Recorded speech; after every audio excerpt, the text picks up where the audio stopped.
వరుసగా కురిసిన వర్షాలకు కూరగాయ పంటలో పలు సమస్యలు తలెత్తాయి.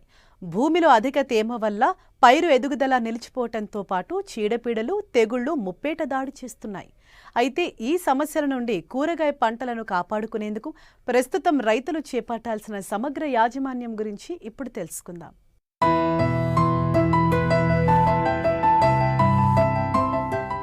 స్వల్పకాలంలో తక్కువ ఖర్చుతో ఆదాయం చేతికొచ్చే పంటలలో కూరగాయలది మొదటి స్థానంగా చెప్పుకోవచ్చు. ధరల్లో హెచ్చుతగ్గులు ఉన్నా ఒక కోతలో కాకపోతే మరో కోతలో, ఒక పంటలో కాకపోతే మరో పంటలో అధిక ధరలు పొందేందుకు ఆస్కారం ఉంటుంది. అందుకే ఖరీఫ్లో చాలామంది రైతులు కూరగాయలు సాగు చేస్తూ ఉంటారు.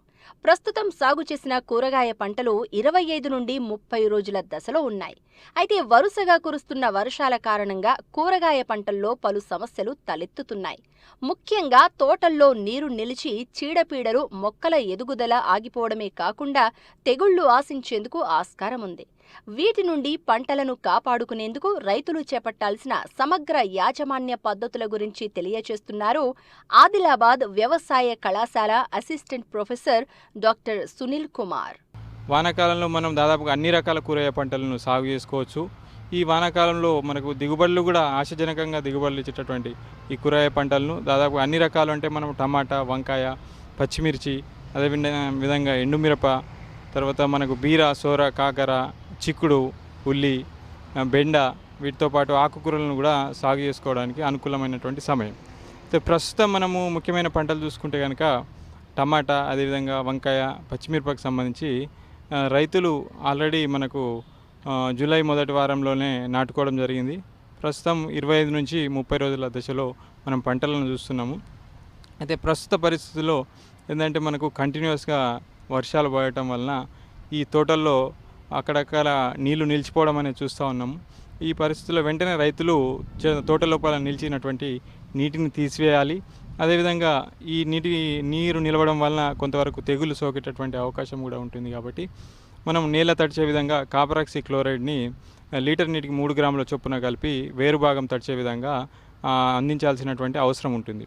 అదేవిధంగా మనకేంటంటే ఈ కలుపు తీయడానికి అంతరాయం కలగడము, అంతర్కృషి చేయడానికి కూడా ఈ వర్షాల వలన అంతరాయం కలగడము, అదేవిధంగా కూలీల కొరత వలన కూడా కలుపు సమస్య కూడా ఎక్కువగా కనబడుతుంది.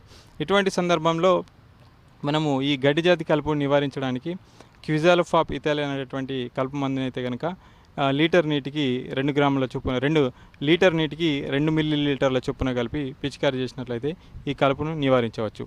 అదేవిధంగా మనము ముఖ్యంగా ఈ టమాటా విషయానికి వస్తే టమాటాలో మనం 30 నుంచి 30 రోజుల దశలో ఉన్నప్పుడు ఈ టమాటా మొక్కలకు మనము సపోర్ట్ ఇవ్వడం అనేది చేయాలి. అంటే ఊతం ఇవ్వడం అంటాం.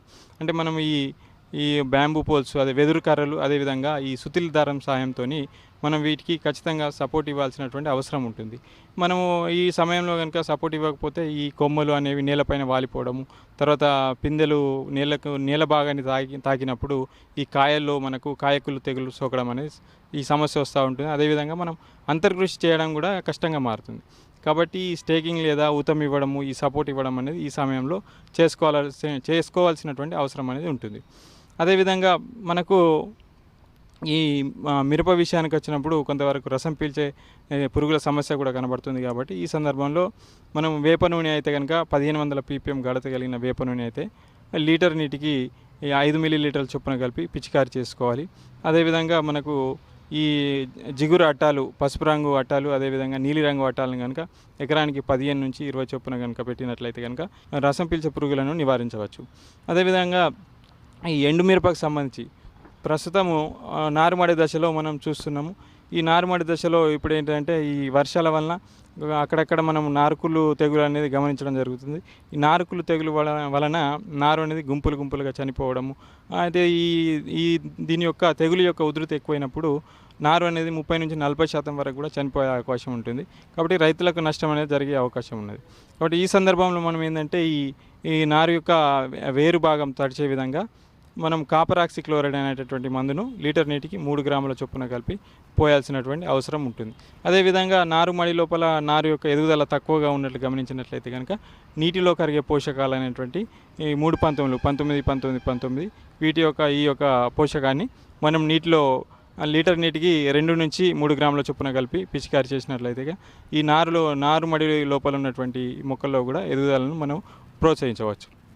అదేవిధంగా మనము ఇతర పంటలు చూసినట్లయితే కనుక చిక్కుడు, అదేవిధంగా బెండ, తీగజాతి కూరగాయలు, బీర, కాకర, సోర ఈ పంటలు కూడా మనకు రైతులు జూన్ మొదటి వారం, జూన్ 2వ వారంలో విత్తుకోవడం జరిగింది. ప్రస్తుతం ఇవి కోత దశలో మనం చూస్తూ ఉన్నాం. అయితే వీటిలో ముఖ్యంగా ఇప్పుడు పూత రాలిపోవడం అనేది గమనిస్తూ ఉన్నాం. ఈ పూత రాలిపోవడాన్ని నివారించడానికి ముఖ్యంగా మనం ఏంటిదంటే ఈ బోరాన్ అనేటటువంటి సూక్ష్మ పోషకాన్ని లీటర్ నీటికి 1 గ్రాము చొప్పున కలిపి పిచికారీ చేయాలి. దాంతో పాటుగా మనకు 13,045 అనేటటువంటి నీటిలో కరిగేటటువంటి పోషకాన్ని కూడా లీటర్ నీటికి 10 గ్రాముల చొప్పున కలిపి పిచికారీ చేసినట్లయితే కనుక మనం ఈ పూత రాలడాన్ని నివారించవచ్చు. అదేవిధంగా మనకు పూత ఖాతా కూడా ఎక్కువ రావడానికి దోహదపడినట్లు ఉంటుంది.